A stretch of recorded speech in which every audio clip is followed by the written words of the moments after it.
How to remove TikTok filters and effects. Hi everyone, it's Sophia to assist you today. Without any delay, let's jump right in.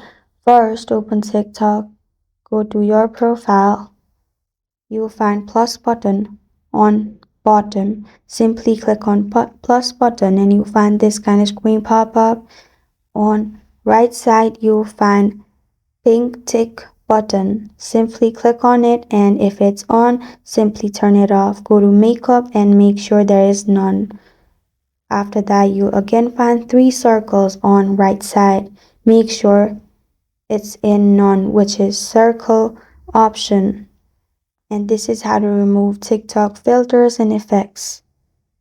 Thank you for joining me today. If this video helps you out, please leave a like and subscribe for more. Got a question or want to suggest a topic? Comment below. I am Sophia signing off. Until next time.